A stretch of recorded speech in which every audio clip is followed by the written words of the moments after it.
All right, welcome everybody to our latest Live Motocross podcast as we talk all things AMA Supercross, AUSX Open, fly racing, and just have a general moto chat with Jason Thomas.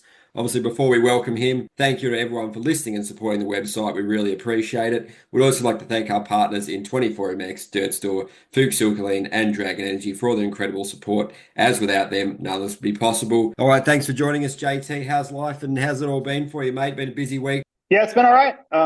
Just it's weird, like this off-season time, supposed to be really slow, and I feel like for me it's been a lot crazier than normal. But it's been all good stuff. I've been flying all over the place and doing interviews for the upcoming 2025 season and this preseason show that we do.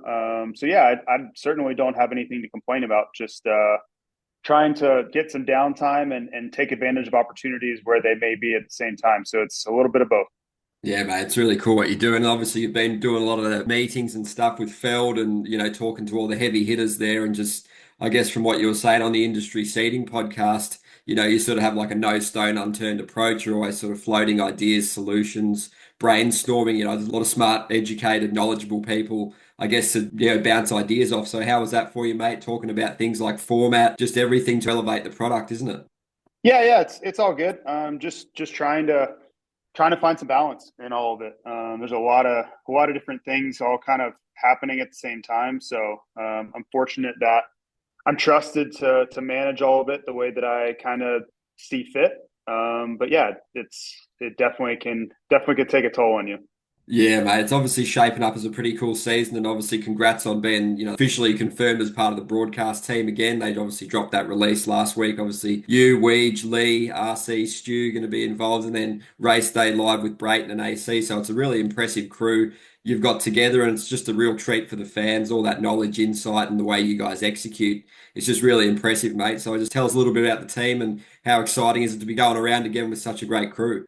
Yeah, I mean the team is amazing. You look at the fact that we have James Stewart and Ricky Carmichael and Adam Cincerillo, Justin Brayton, kind of all on the same broadcast at the same time. Okay, yeah, it's spread out over the course of the day, but that's a lot of talent and a lot of winning all kind of at the same time on the same broadcast day. So I don't think there's ever been a lineup or the depth of kind of talent on the broadcast that we have right now. So I feel very fortunate to be a part of it, and just trying to do my thing and add as much as I can to the show. I feel very lucky to be included with a list of names like that. Yeah, absolutely. Well said, mate. And I guess personally, for you, another year doing what you love doing. And I guess, like you said, you're sort of aiming to just keep getting better, letting the personality shine through. And yeah, it's a cool perspective you have, mate. You always relish every opportunity and you don't mind putting yourself under the pressure in those uncomfortable situations because it sort of leads to some good growth and sort of test yourself all the time, isn't it, mate? So I guess there's a few aims for you heading into the new year personally as well, which will be on the MXGP commentary in some races too. Yeah, no, I'm super fortunate. Looking forward to yeah, just a huge 2025. I keep getting more and more opportunities and just trying to make the most of them. I don't ever want to kind of take things for granted, if that makes sense. Just I feel very lucky. Like they could have pretty much anybody they want for these broadcasts, whether here or abroad. And somehow, some way, I keep getting asked to do more of it. So I feel very fortunate. I feel very lucky, and just trying to kind of keep the ball rolling, if that makes sense. You never kind of know when it could all go away. So as many things as I get offered to do, I'm just going to kind of keep saying yes, and hopefully it just grows into more and more things. Yeah, absolutely, mate. It doesn't really stop. It looks like next week, obviously, those Feld Media Days at Anaheim are going to be, oh, that's a really cool concept, isn't it? So I guess you can get a lot of those media things done, have some conversations with the riders in a less sort of stressful format before the race per se, isn't it, mate? So give us a little bit of insight into that and how cool is it and how beneficial is it? Yeah, it's a long week. I think for the riders, it's kind of a tough pull. I know for us, it's long days and sitting in the room, and you just go through rider after rider after rider, and it's a lot of talking and a lot of just man, pictures and questions, and it just everybody kind of has to be really patient with the process, because after you've gone through it a few times, you start to understand just how important it is and how valuable it is. But it is, it's 3 or 4 days in a row of sitting in rooms and asking questions and working through social media things. And it's all really, really important when it comes to being able to put on the best show possible for the entire season. You need all these assets. You need all of this background context about the off season and all these things. So in the moment, it seems like it's a lot. But when you look back over the course of the season and you're able to keep drawing on the information that you gathered through this time, these few days, the storylines that develop, you get a really solid understanding of how important that is. So that's what you kind of have to keep your mind and focus around is, yes, everybody's struggling with kind of the fatigue of days after days after days of being in this room. But I think there is a ton to be gained if you kind of frame it in the right light. Yeah, absolutely. And obviously one of the biggest storylines heading into the new season will be watching how Jorge Prado does. Obviously just an absolute legend, MX2 and MXGP, 4 titles. Obviously the Kawasaki announcement was confirmed. Yeah, he looks happy on the Fox gear. He obviously did that interview with Gypsy saying that he was happy with the bike already, but he's very sure of himself. He's confident. He'll back himself to get the job done. And how exciting is the Prado? Sort of just seeing him race Supercross full time. It's a massive boost for the series internationally and obviously just for the racing in general and the fans. Yeah, it's going to be big. I am trying to kind of keep expectations realistic for Supercross for him. I don't think it's fair to expect him to come out and set the world on fire. So I think if you frame it in the right light of he's going to learn again, it's going to be another opportunity for him to continue honing his Supercross skills, and don't put so much pressure on him because we know that motocross is his game, and if we make sure to remember that, then there's a lot to be gained from him coming over and preparing, and you just get to watch him race another season. And I think over time, yes, he's going to be a real threat for Monster Energy Supercross, but I don't think that time is going to be in 2025. I think the real goal for he and Monster Energy Kawasaki will be to continue to get better, prepare, and be really, really ready to go for pro motocross where he can do some damage. So you don't want to say, well, Supercross doesn't matter. It really does matter. But I think keeping context of where the goals may lie, I think is really critical to make sure that they understand the bigger picture of where the best chance of success lies. You don't want to get injured. You don't want to make a critical mistake. And you want to make sure that come May that he's ready to rock and roll. So that's a difficult kind of road to navigate because you don't want to just say that Supercross a wash, because it's not. It is. He still can do fine. He can be top 15. He can do pretty well. I just don't think, I've heard people say, well, he's going to be a top 5 guy. I don't personally think that's a fair expectation of Jorge Prado in his second year, especially when you look at he wasn't hired to be a Supercross star. He was hired to come over and learn and eventually be that. But I think most people understand that right away he can be a threat to win in pro motocross. Yeah, it's extremely stacked field. It's so difficult to get those top 5 results. So I guess the expectation for him to be beating guys like obviously Christian Craig, Mookie, even someone like Savachi, that's probably unrealistic, isn't it, in many ways? I personally believe so, yes. And I'm happy to be wrong. Like if he comes out and just crushes it and he really shows that he's figured it out quickly and he can be in the fight, that's great. I think everybody wins in that scenario. I just don't think it's fair to necessarily expect that in his second full season of Monster Energy Supercross. Whenever it wasn't like he spent years practicing this stuff. Like he's still learning. So I think giving him the benefit of the doubt in that learning process is really, really important.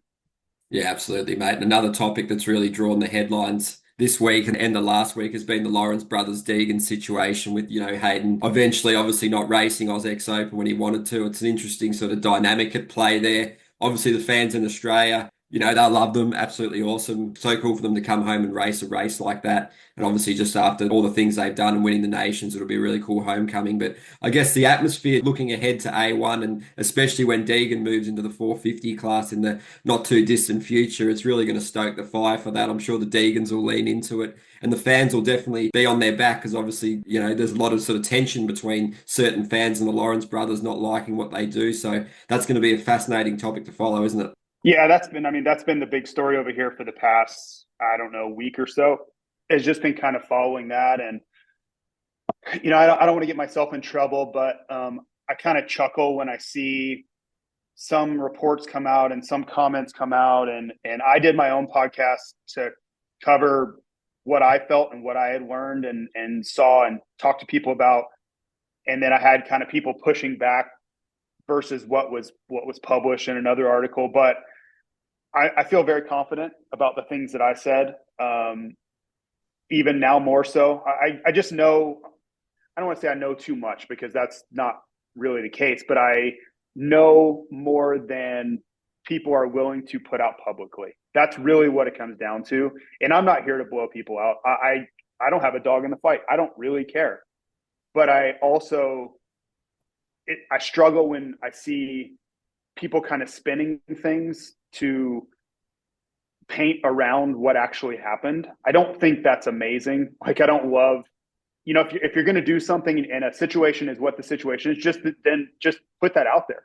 And I've just seen things where I was like, oh, that's not necessarily true. And that's not exactly how it went. And all these people are giving their input about how these things went. It's okay for things to have gone a certain way. All I would ever ask in the situation is just kind of own it and move forward. It's okay. Like, these guys don't like each other. That is just a fact. They do not like each other. End of story, period.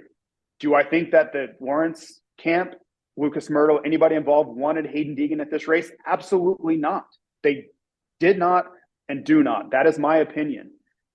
I don't care whether they want them there or not, but it's okay to admit that. If you're them and you just say, hey, was our homecoming race, we genuinely just didn't want to deal with any of that. That's how I felt like it should have kind of been handled. And I just saw report after report after report, things changing, the story being updated. And I was like, just stop. Everybody just stop. This is what happened. It's okay. And let's move on, right? Because the rivalry of Hayden Deegan versus the Lawrence brothers is not going away, in my opinion. If anything, we're just getting warmed up. And the things that went on over the last couple of weeks are only going to feed into that. And I laugh. And again, none of this matters for me, right? I'm just here to report on it and talk about it where my opportunities lie.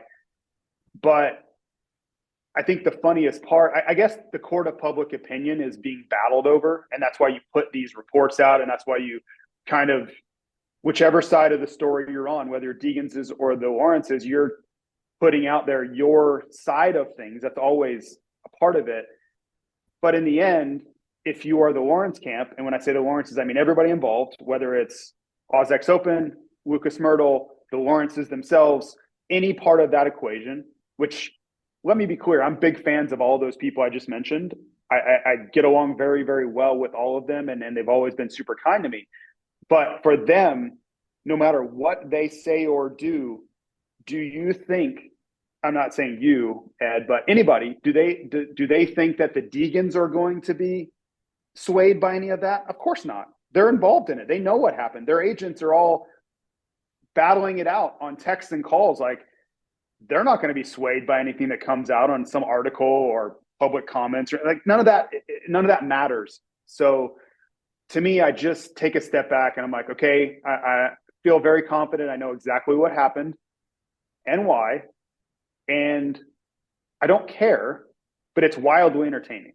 And the only part of it, and this is kind of where I started, the only part of it that I don't like was that the initial the initial motivation and reasoning has all been dissuaded and changed from what it initially was. And that's the only thing I really struggle with. Everything else, I'm kind of like, yeah, whatever, do your thing. I don't care. I don't think, initially the Deegans didn't want to go, and then Hayden is riding really well and he wanted to go. And that's where this all got to. And that's what I said in my podcast is I think that, the Lawrence camp didn't want to deal with this, whoever, Lucas, I don't know who made that decision. And Hayden didn't want to go anyway. So it was clean. It didn't really matter. And then when Hayden decided that, hey, I'd like to go race, that's when I would assume, and I'm speculating here, so bear with me, and I probably shouldn't do it, but I'm going to anyway. I'm speculating that somebody somewhere was like, whenever the first reach out was made by Hayden Deegan's, agency or whoever, they were like, oh crap, now we're going to have to address this clause that we didn't want to have to address. We were hoping that it would just be swept under the rug. Nobody'd ever be the wiser. It wouldn't even be brought up. Now we're going to have to directly address it, and it's not going to be pretty. And that's kind of where we sit. So I don't know. Again, I should just stay out of it, which I am staying out of it. It's not my fight, nor do I ever want it to be. It's just, okay. And sorry, I'm taking so long on this subject, but I find it fascinating. I really do. And what it kind of made me realize, imagine if you're in something that's truly important. Like we're talking about dirt bikes and we're talking about nothing important. Think about if you're in government affairs or like, biopharma, like how much spin and influence, and there's got to be like, that's what I think about is like, we're not going to talk about anything important. This is stupid. Nobody even cares. Like it's about people being mad at each other. Think about things that really matter. Military stuff, government stories, like real government intelligence being leaked and things like, God, I can't even imagine just being on the inside of this particular one thing. I can't imagine what something like that is like. So anyway, I'm sure I got way off topic there, but that, if you want to ask what's been going on on this side of the world and in the States for what everybody's been talking about, it's been exactly that. Great to hear your thoughts on it, some really good insight and takes on it. And obviously the Deegan battle obviously sort of is, transferred into Hymas as well in the 250 class. So I guess looking at that moving forward, that sort of stewing beef will be a nice little entree, in 2025 for the sort of main course in the future when the Lawrence brothers and when Deegan is, directly battling each other. And obviously, before I sort of let you go on Chance, just how cool is it he's got that Red Bull deal as well now, obviously just further nice little milestone in his rise to the top of the sport, isn't it? Yeah, he's doing really well. I think for me, I've gotten to watch him for a very long time. He's been in fly racing since he could walk, and his father owns a really large dealership in Southern Idaho. That's a really big partner of WPS, right? So I've gotten a front row seat to his rise through the ranks, and he has outperformed my expectation every step of the way. So I remember some of our amateur team coordinators at times like, we need to back Hymas, like he's gonna, and I'm like, I don't know, like I don't really see it, and I was wrong. Like I'm happy to be wrong. Like it's the best way you can be wrong is somebody overperforms your expectation when it's in your best interest for them to overperform. Like it's the best thing ever. But yeah, he's really, really done well, and I think they made a lot of sacrifices. They sent him to Florida and moved him away from his family, which was hard, and took a chance that literally took a chance that he would kind of fit in with the Lawrences and find his stride there. And he's done that. And I think this is just the next step for him to more align with Honda and Red Bull and the Lawrence camp and all those things. So I was personally really happy for him. I know what it meant for him. And as far as a representative of fly racing, he's exactly what we could have ever wanted. Yeah, absolutely. The sky's the limit for him, obviously, as we've seen. If he can stay fit and healthy and just have a full season, it's going to be amazing what he can achieve. Definitely up there battling with Deegan in motocross and supercross. He's coming along really nicely and as well. And I guess while we're on the AUSX Open topic, really cool that Phil Nicoletti has made the trip over. He'll be racing a 250, so adds a bit more star power. That 250 class has had a lot of injuries in the Australian Supercross, so it'll be good for, I guess, Brody Connolly, another fly guy, Shane McElrath, Cole Thompson, some really heavy hitters in Honda and on fly, and, it'd be good for a blue bike to be up there, I guess, and he's got the skills to definitely go on the podium, doesn't he, Phil, and maybe even battle for the win. He's keeping himself pretty active, so the fans love him, so another great coup for the event, getting him. Yeah, I guess they lost to Deegan, but they got a Phil. So I'm sure that was, and you think about Phil's really tight with Lucas Myrtle and the Lawrences, and it's not hard to draw parallels about kind of how this all played out. But yeah, it's cool for Phil. I think the price tag for a guy like Phil versus Hayden Deegan's probably about 85% cheaper also. So that's certainly a part of the equation. But yeah, I think he'll add something to the show. And, I'm a huge Phil fan. So if he gets to go down there and make some money with no pressure, yeah, more power to him. Yeah, he seems to be kind of enjoying that transition from full professional racing to a little bit more of a looser program, pick and choose what to do here and there. And obviously, he's good mates with Cooper Webb as well. And, he's fresh off that King of Paris win. How's he looking heading in, mate? Obviously, be looking for another win, another chance to get a gate drop because, there'll be a lot of eyes on him as well. And, it's been a good start to the Fly partnership, mate. And he'll be looking to continue that, won't he? Yeah, it's funny. I talked to Cooper at the Orlando airport yesterday. He posted about his travel time was like 32 hours from Orlando to Melbourne, and I was like, nope. I'm just like, no, thank you. He's like, you just went, and I was like, yes, you're right, but I don't want. I don't want to go again right this second. But yeah, I think for Webb, his reason for doing these races is two-pronged. I mean, one, he makes a ton of money, right? Like, I think for Paris, he's around 100K. I'm going to guess for Australia, he's around that same number. I don't know for sure what he's making in Australia, but I'm going to guess it's something like that. Maybe even more. Who knows?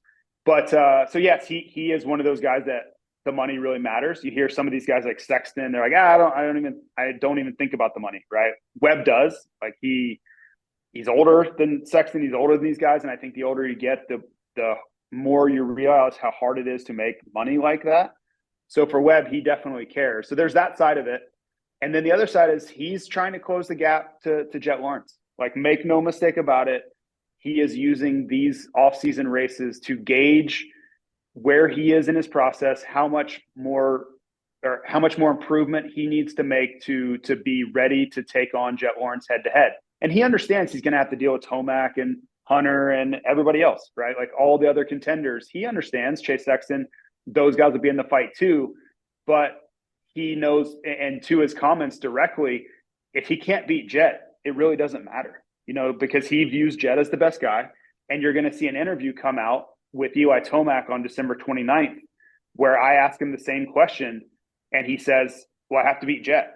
I have to beat Jet Lawrence. Like, that's just what it comes down to. And yes, the other guys are fantastic, but everybody knows who the best guy is. Like, he's won, outside of injuries, won every championship he's lined up for. How many in a row? So there's no question about where the goalposts are, and this gives him a chance to get more opportunities to see what that looks like, gauge the pace, understand what he's doing on the motorcycle, be right behind him and say, okay, where is he faster? Is he able to get into the corner quicker than I am? Is it only, because we all know how good he is in the whoops, is it only the whoops, or is there other subtleties that he is quicker than me on different types of racetracks? You get the soft stuff like they had in Paris that they're going to see in Indy and Detroit and some of these places. And then Melbourne will be a little bit harder packed. So he's going to get a different type of soil to gauge Jet on. And they're also watching Jet on this 2025 that they haven't necessarily got ironed out yet. So he's going to be able to look for little weaknesses and things he may be able to exploit with Jet too. So I think Cooper's doing the right thing. You could say, just for the singular purpose alone of going to make a lot of money, it's the right call. But if you couple that with the bigger picture goal of finding ways to just chip away at what Jet Lawrence has, like the advantage he has, and I'll take it even a step further. If you look back over the course of racing, guys don't typically stay the best guy forever. Everybody, like, somebody will come out, find a new level, and then everybody else is just scrambling and spending every waking second trying to figure out how they're doing it. And over time, they typically can chip away at that level and find ways to cope with it or counterbalance it. That's what everybody's trying to do to Jet right now. That's the process. And whether they can or can't do it in 2025, that's why we go racing. But that's what they're doing. They're studying him. They're wanting to race against him. Every time they're near him, they're like, okay, Where's the advantage? What's he doing better than us? So this is, again, to the earlier point, this is part of that process. It's just giving you more opportunity to see him live and in person to try to close that gap down.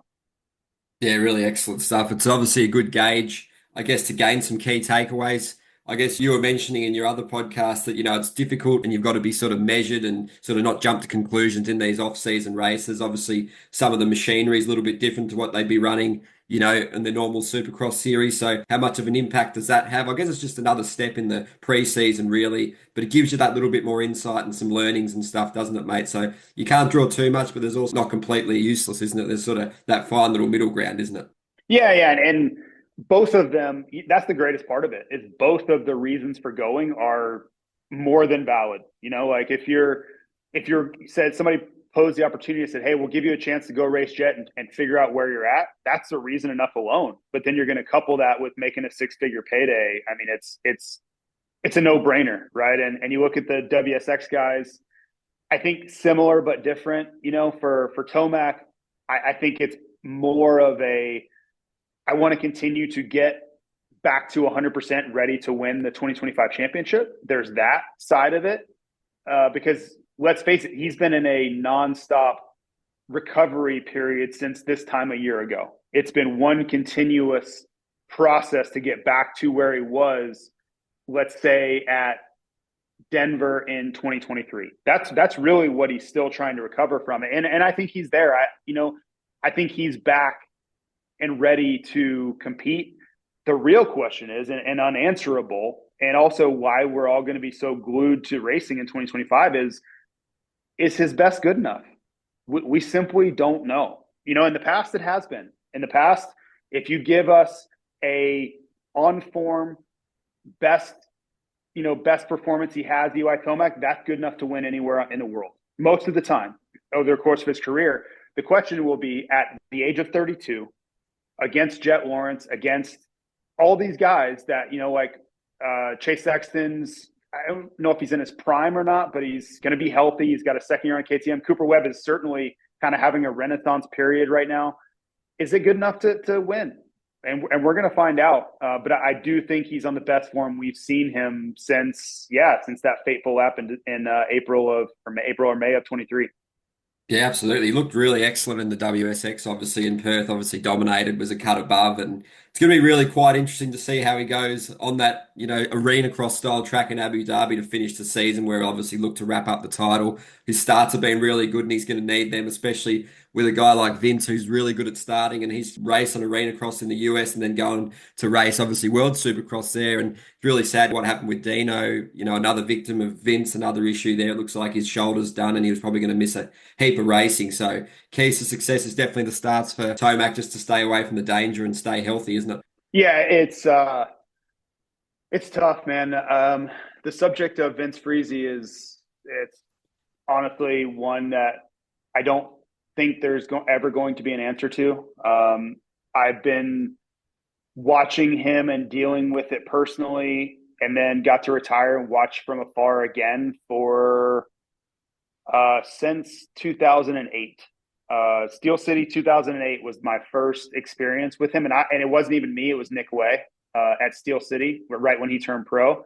And it's really been a nonstop, never-ending thing since then. It's like most people weren't paying attention because it was going on further back in the pack than they normally watch, but it was always there. Always, it was me. It was all the guys that were around me. That 10 to 15th place guy. It was just everybody was like, this guy is an absolute ass hat, like, for lack of a better term. Like, you can't trust him. You can trust him. You can trust him to do the most idiotic thing possible. That's what you can trust him to do. But he's dangerous. I can't even begin to tell you how many people he's hurt, like truly hurt over the years. Dean's just the next on the list. You think about, when he was offering people money to take out Justin Brayton in Australia, like, there's nothing that I would put past him. And I know I sound like I'm piling onto him. I'm really not. Like, I'm kind of like over it. I just think for anybody to be surprised at this point, you haven't been paying attention, unfortunately, because that's who this guy is. He's a very, very good motorcycle racer, but he's also completely irresponsible and has zero other riders' respect. I don't know, to be honest, this is a really strong statement. I don't know that I've ever seen a rider in our sport that has less peer respect than Vince Friese does. Seriously, and I don't mean that hatefully. I don't, because in the end, it doesn't affect me at all. I don't care. I don't have to deal with them anymore. It doesn't affect my life in any way, shape, or form anymore. Thank God. But I'm just telling you, from boots on the ground level, being around everybody, there's not one person in the sport that races or deals with him that respects him, and that's a pretty bad thing to say. You know, I think he doesn't really care. Like he does a very good job of kind of blocking all that stuff out and not paying attention. And he'll even tell you, like, I don't look at social media. I don't look at anything. Well, mate, you might want to look around a little bit, because everybody's trying to tell you something that you're not doing it right, and you're not listening. Like, you just simply never gotten it. And now Dean Wilson, who never rides dirty with anybody, he never makes contact with anybody, he never does anything controversial. Now you knock him down, which you do to everybody, and tear his labrum. Like, how does that feel? Like, how do you feel about that? You know, like, I know he would just shrug his shoulders. You know, I know, I've seen it. I know him well enough to know that. But it's when I saw it, unfortunately, you can't surprise me anymore with him. You can't. Like, there's nothing you could show me that he does with his motorcycle that I won't just look at and go, yeah, that's about right. Like, that's exactly who he is and what he does. And that doesn't bring me any pleasure. It's just kind of that's the Vince Friese world we all live in, unfortunately. And I hate it for Dino. It really sucks. You know, he's just trying to enjoy these last few years and make some money and go around the world. And now all that's in jeopardy. And that's a huge bummer for him. Yeah, it's a real shame. And obviously, you hear even like Roxon, and you can see it on the track with Savachi as well. They're just really trying to make that pass stick. They sort of get stuck behind him for a lap or two, just waiting for the right moment where there's not going to be any repercussions, because it's like a ticking time bomb, like you said. And definitely for Dino, he had that German Supercross lined up, Arena Cross World Tour lined up, obviously Australian Supercross battling for a title, the WX finale, just taken away his capacity to, make money and, really enjoying the twilight of his career, mate. So he's had enough injuries to go on with. But yeah, it's just really tragic, isn't it, mate? Because you've run that schedule. You can make some really good money in the off season, can't you? Yeah, when what you're talking about with Roxon and Joey and other people, when Vince gets the whole shots like he always does, which make no mistake, he's one of the best starters that have ever lived, period. Right. And I don't want it to seem like I'm trying to undress the guy. The guy is extremely talented. His starting prowess is like no other, but it puts him in these positions where, unfortunately, the things he does the rest of the race now have a spotlight shined on it.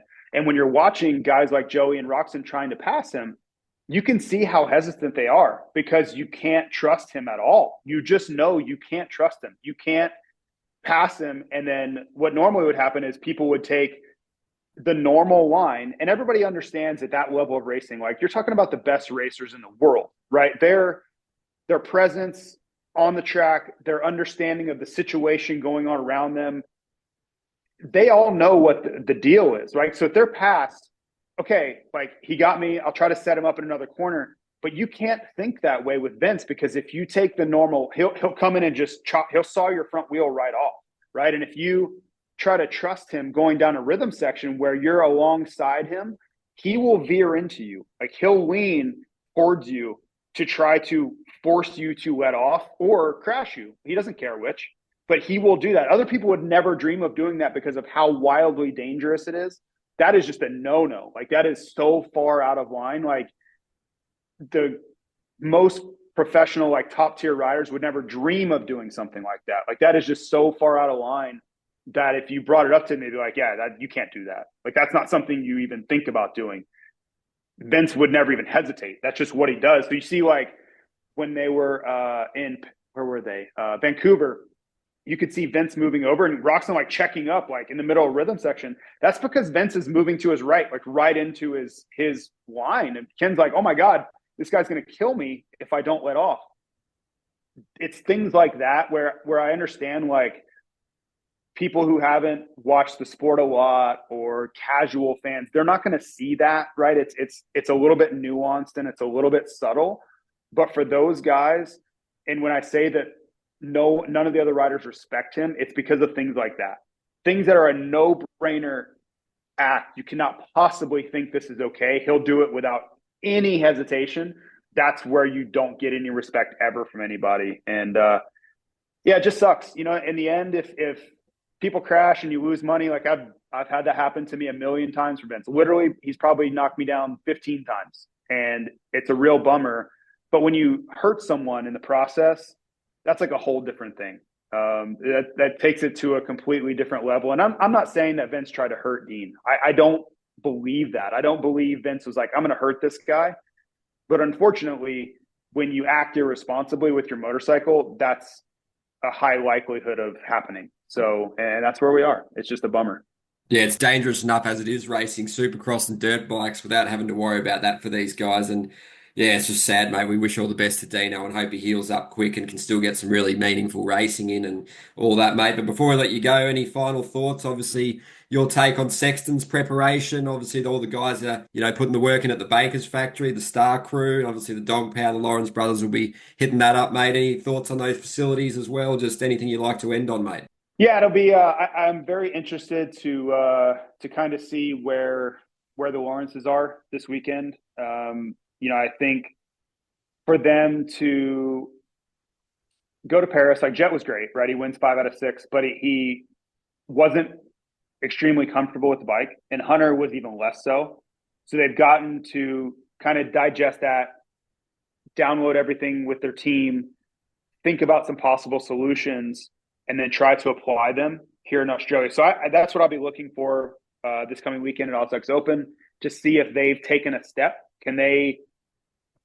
Jet may not look any different because Jet is so damn good. Like, he can overcome it and he can outride any seemingly difficult situations. So it's a little bit deceiving when you watch Jet, but Hunter, I think, is less able to hide those things. So I want to see if Hunter looks more comfortable and is able to push the envelope this weekend, and kind of see if he can bring that. But yeah, there's a lot of practicing and training and stuff going on all over the place. I thought Chase Sexton was at Mini Olympics today, which is a huge amateur event in Florida where I grew up, and I've been getting to watch a lot of that and watch kind of the guys that are the next group kind of come through. Caden Dudney has been on fire so far down in Florida. He's new Monster Yamaha Star Racing rider that moved over from Team Green, which shocking. Star went out and hired somebody, but now he looks fantastic. Just moving up to the A class recently, and I just think we're in a great time for the sport. I'm kind of watching from afar to see how the Coonans are, preparing for 2025. I think there are some rumors and things on the MXGP rider side, health-wise, that may break eventually. There's some scuttlebutt out there about some guys injured and whatnot. So we'll see. It's not. I don't have confirmation of that, but there's a lot of interesting things. I don't know if you've seen all the news about KTM, like the Peer Mobility Group. They're having some serious financial challenges on their EU side of the house, and that's.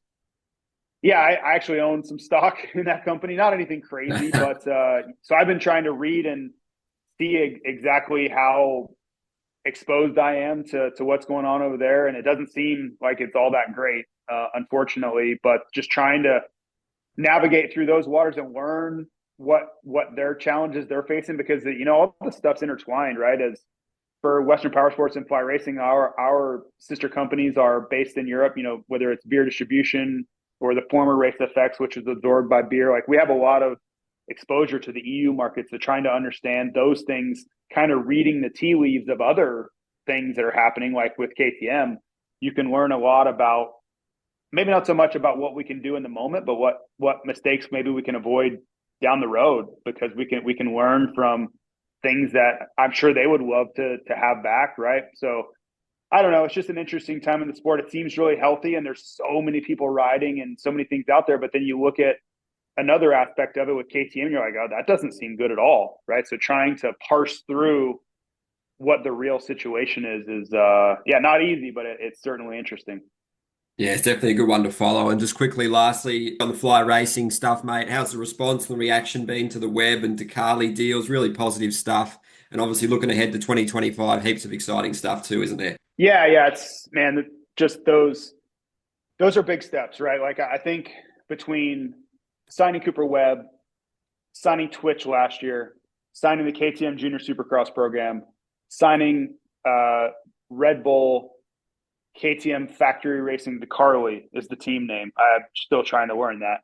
But just those things alone coming together all at once was huge, you know, and there we're really not even done. Like we still have kind of more things in the hopper to finalize, but we're trying to take some pretty big steps and trying to take advantage of opportunities that we've never had before. And it's a really exciting time.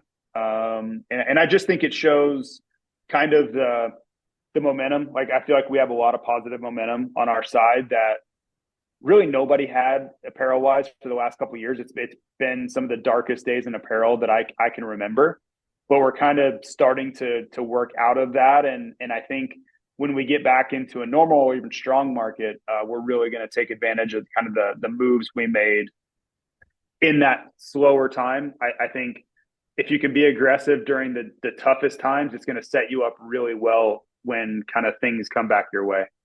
Yeah, absolutely. The upward trajectory is really impressive, mate. Definitely wish you all the best with all that as well, mate. And thanks again for taking the time to join us on this one. Before we let you go, we'll thank the partners in 24MX, Dirt Store, Fuchs Silkaline, and Dragon Energy for all their support, as without them, none of this would be possible. All right, thanks again, JT. Been a ripper chat, and we'll catch up again soon. All right, mate. Thank you. No worries, mate. Have a good one.